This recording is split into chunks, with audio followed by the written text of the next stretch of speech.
Boa noite, meus amados irmãos. É uma alegria de novo falar da palavra de Deus a vocês.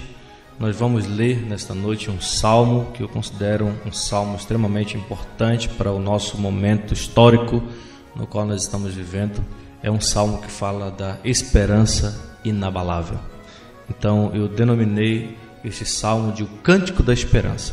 Nós iremos ler o salmo de número 16 para a nossa meditação nessa noite. Hino de Davi. Guarda-me, ó Deus, porque em ti me refugio. Digo ao Senhor, tu és o meu Senhor, outro bem não possuo, senão a ti somente.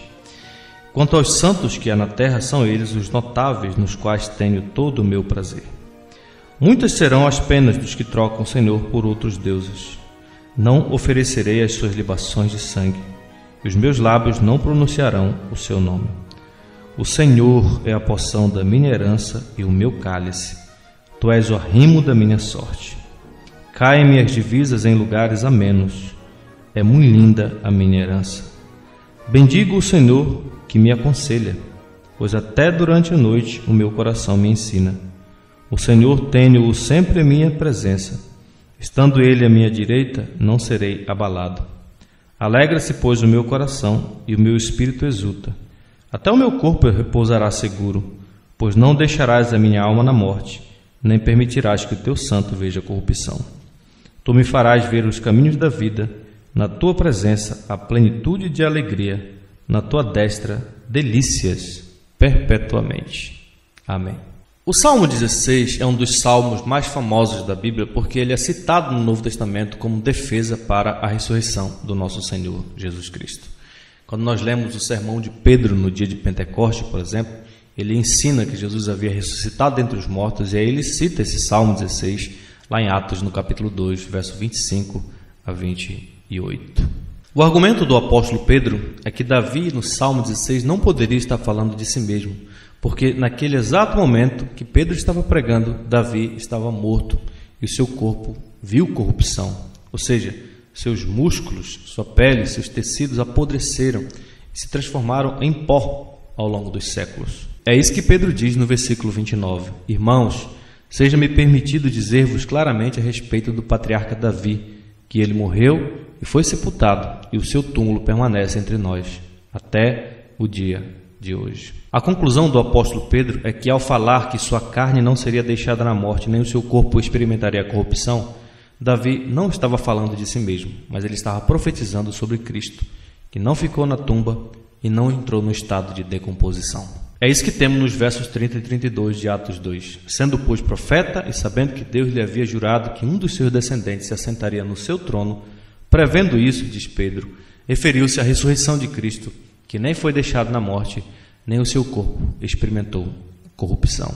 A este Jesus, Deus ressuscitou, do que todos nós somos testemunhas. Qual foi a reação da multidão quando Pedro aplicou o Salmo 16 a Jesus?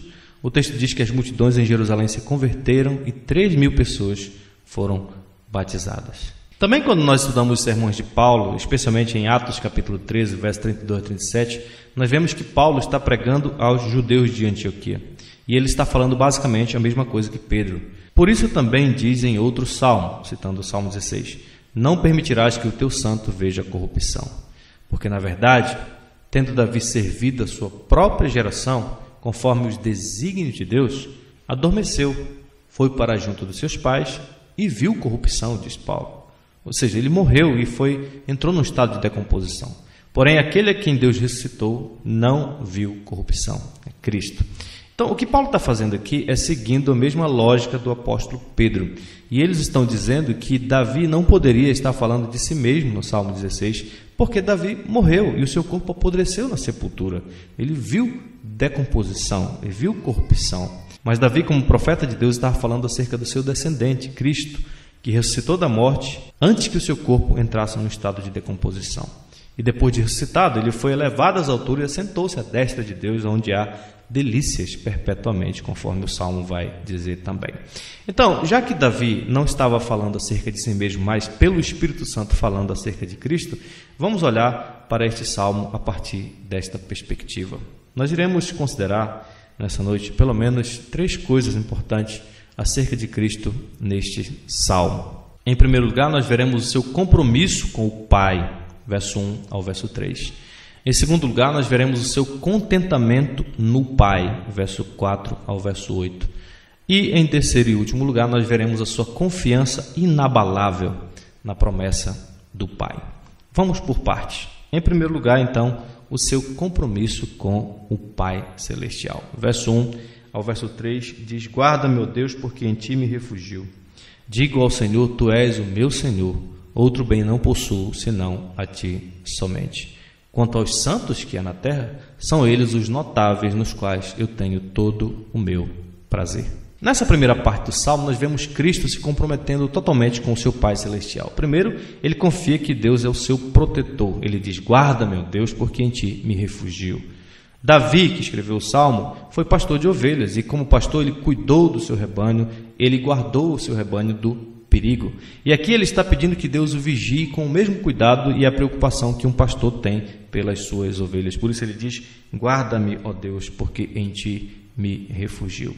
Além disso, Davi diz que o Senhor é o maior bem de sua alma. Verso 2: digo ao Senhor, tu és o meu Senhor, outro bem não possuo, senão a ti somente. Jesus falou para o jovem rico: só Deus é bom e mais ninguém. Então, todo bem que existe, toda bondade que existe, ela procede de Deus. Tiago, capítulo 1, verso 16 e 17, fala isso. Não vos enganeis, meus amados irmãos, toda boa dádiva e todo dom perfeito são lá do alto, descendo do Pai das luzes, em quem não pode existir variação ou sombra de mudança. Então, a bondade, a beleza, a verdade está no ser de Deus. A essência do pecado é procurar o bem fora da provisão e da vontade de Deus. Então, quando eu procuro alegria, segurança, justiça, salvação, satisfação para a minha vida fora dos desígnios do Senhor, da vontade do Senhor, eu estou tentando alcançar algo bom à parte do ser de Deus, à parte de Deus, e isso chama-se idolatria.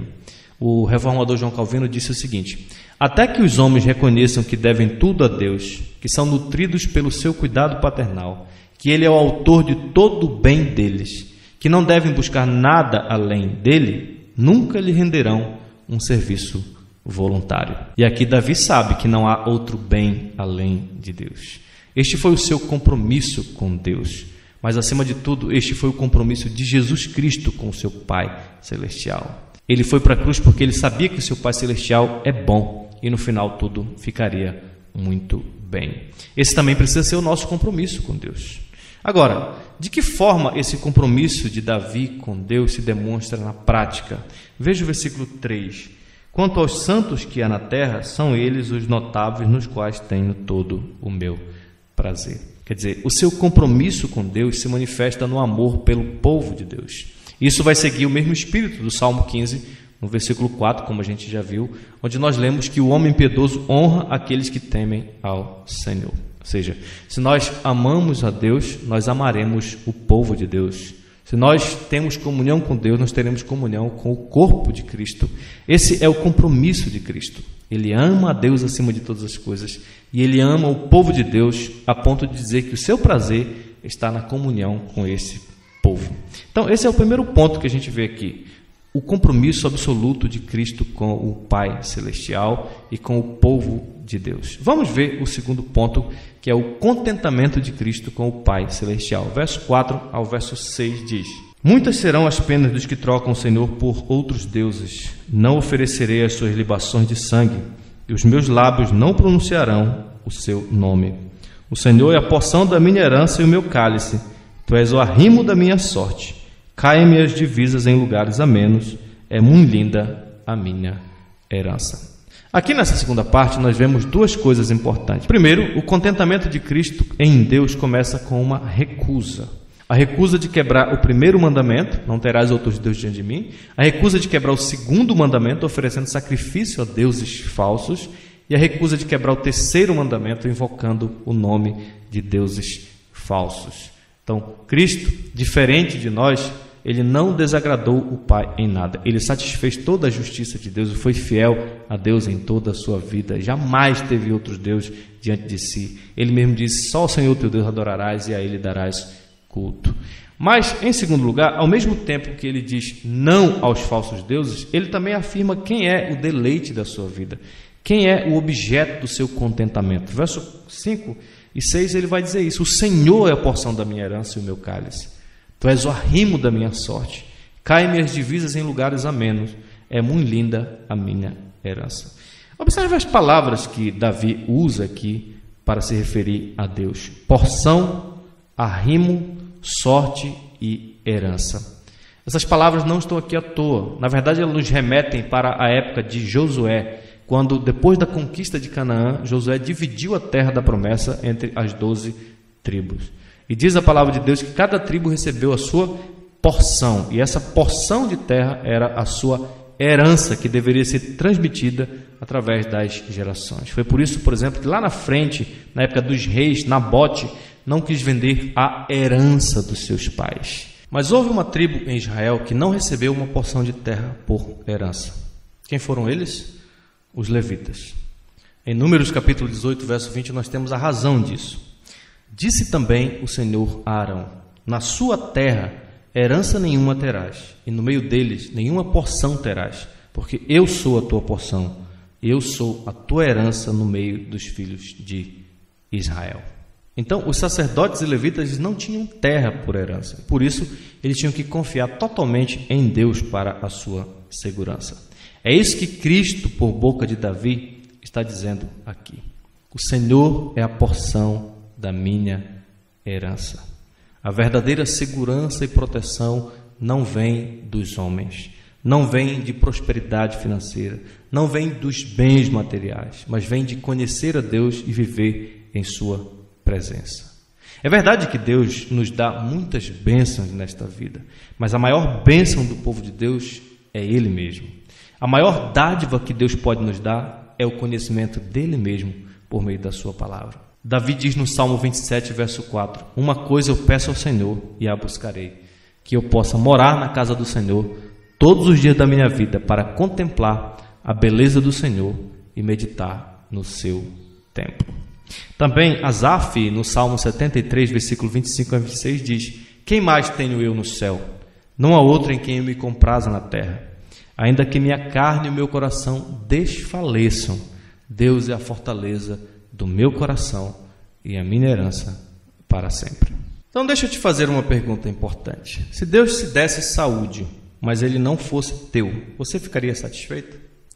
Se Deus te desse um lar agradável, desse um trabalho onde você ganhasse um salário generoso, muito dinheiro, férias, mas ele não fosse teu, ele não se desse a conhecer a você, como você ficaria? Você ficaria satisfeito?